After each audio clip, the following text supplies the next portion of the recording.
Wow, ini jadi kayak teror horor militer di Brazil ya, tentang sebuah rezim. Dan ini mengangkat tentang keluarga Ibu Paiva yang tinggal di Rio de Janeiro.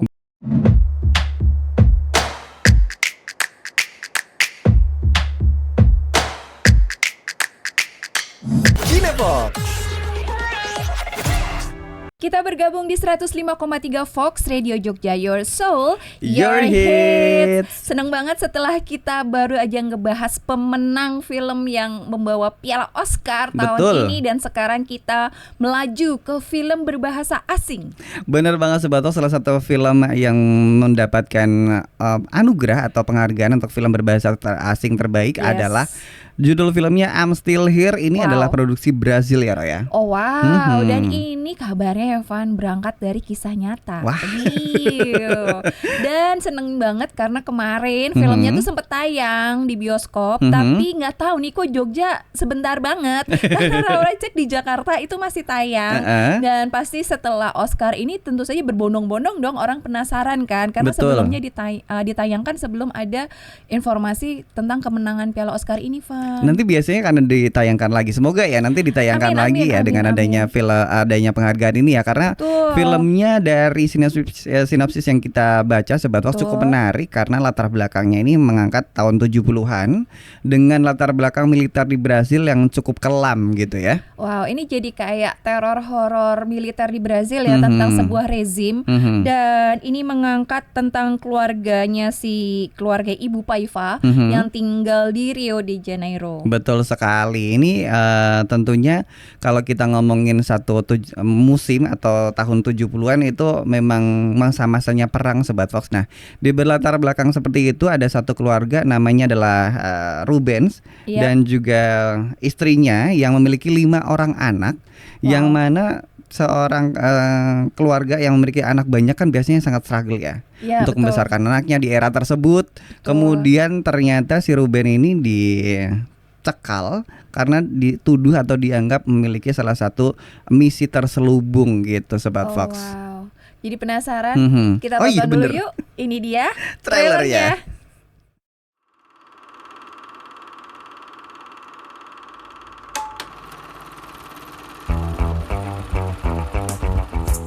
Me look, love me. Conta me look, love me. Tac, tac, sotaque, destaque, taxi. Vai ficar andando no carro daquele playboy, não? Ô pai, tu achava que playboy era quem ficava bebendo uísque, fumando charuto o dia inteiro? Sua mãe, mulher mais linda do mundo.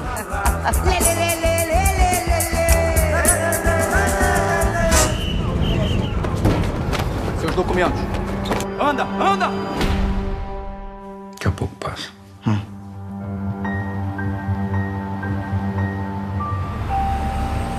Tá ficando perigoso demais aqui, Rubens. Deputado Rubens Paiva. E aí, eu já volto, filho.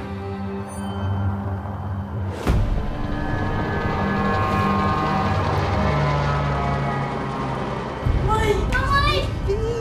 O que tá acontecendo? O meu marido tá em perigo. Todo mundo tá em perigo, Eunice. Brasília tá pegando fogo. Milicos vão cair matando.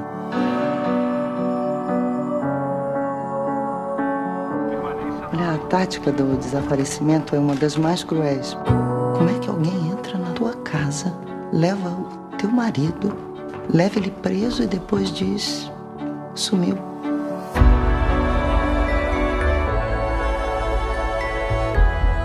A comunidade internacional está de olho nessa história. O Estado tem questões mais urgentes do que tentar remediar o passado? Não.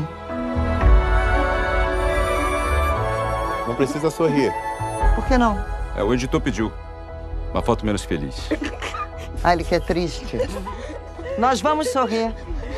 Sorriam.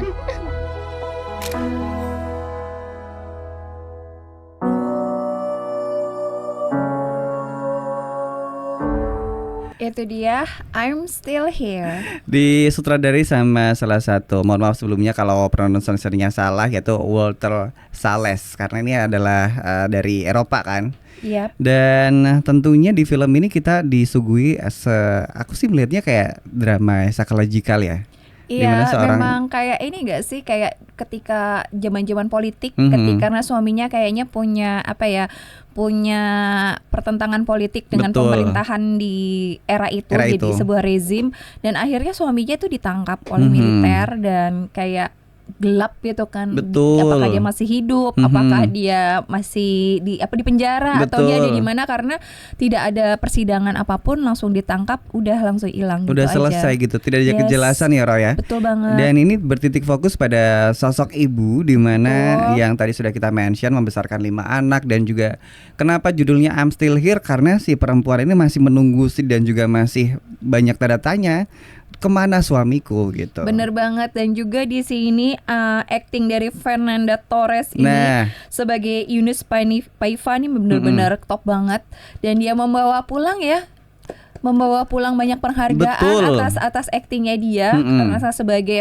pemeran terbaik untuk film asing, dan juga film asing ini memenangkan begitu banyak penghargaan. Tadi kita lihat juga di trailernya, selain Oscar ini juga dia juga udah banyak banget lah istilah critically acclaimed. Wow. Betul sekali. Tapi emang sejelimet itu ya, karena memang di film ini kita juga disuguhi sinematografi yang dengan tone yang lawas, kemudian dengan para pemainnya yang memiliki acting yang cukup dalam.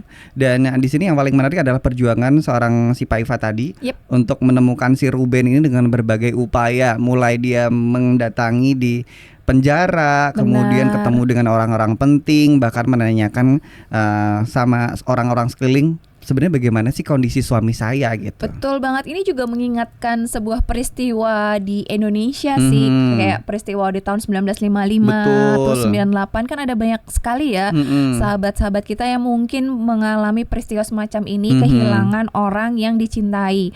Dan juga ini menggambarkan situasi politik yang kemudian berubah, dan bagaimana negara itu dinyatakan reformasi, dan tetap saja dia harus mencari suaminya, karena ketika sampai reformasi pun suaminya nggak pulang. Bener sekali. Dan di sini lagi-lagi kita akan melihat bagaimana si Paiva ini ya dalam perjuangannya itu cukup kelam banget, karena dari sisi emosi pun dia memberikan acting yang cukup mendalam juga. Kemudian dia bertemu dengan orang-orang dengan mimik yang bikin kita nangis sih lebih tepatnya. Bener banget, dan ceritanya sungguh mengharukan. Dan kamu tahu gak sih Van, sebenarnya ya film ini based on true story, dan itu ditulis ke dalam sebuah buku. Betul dan sekali. Yang nulis bukunya tuh si anak pertama cowok ya dari yang suaminya yang pergi itu, yang dipaksa hilang itu, namanya Marcelo Rubens Paiva. Aduh, apakah ini juga patut kita tunggu sobat? Kita berharap ini bakal tayang lagi, dan kita berdua sih pengen nonton banget ya. Karena hype-nya baru kerasa sekarang ya. Sekarang bener. Kemarin itu ada, dan kayaknya sepi-sepi aja gitu. Betul. Loh, kayak karena banyak banget film-film yang cepet juga rotasinya pada waktu itu kan. Jadi kita bahkan nggak sempet ngelihat, oh waktu ini cocok nih buat nonton, tapi ternyata film ini cukup booming dan mendapatkan banyak banget dari kritikus film ya, mendapatkan feedback yang positif. Dan sepertinya membuat kita juga makin penasaran untuk menonton film ini Sobat Fox. Bener banget. Dan kayaknya memang sebuah film yang menang di Oscar ini memang kayak kualitasnya bagus-bagus semua ya. Bagus, berbeda-beda ya genrenya ya. Iya, ada yang maksudnya ada yang fantasi, super surrealis kayak di Dune tuh, terus The Brutalist, tapi The Brutalist juga menggambarkan tentang sejarah kan. Betul. Tentang arsitektur di Amerika, terus Conclave juga demikian. Ya, berat-berat itu sih. juga berat juga ya. Apalagi kondisi politik lagi sekarang ini tuh bener-bener wow, hiburan yang sungguh luar biasa. Oke Sobat Fox, nanti abis ini kita juga bakal membahas satu film terakhir kita. Jadi buat kamu yang belum subscribe di channel kita, sekali lagi kita ingetin di subscribe, kemudian di follow juga di sosial media kita di @foxradiojogja, supaya kamu tahu updatean terbaru dari Fox Radio Jogja gitu ya. Oke, setelah ini kita akan ngebahas satu film terakhir nih. Kayaknya filmnya lumayan bikin seru dan gak terlalu banyak mikir juga. Nah, kayak apa filmnya? Kita tunggu setelah yang satu ini. Ini adalah sebuah karya terbaru dari Bong Joon-ho, yang seorang sutradara yang sangat terkenal banget ya, karena dia juga salah satu sutradara asing yang pertama kali juga kan membawa Oscar. Dan ini adalah film tentang cloning.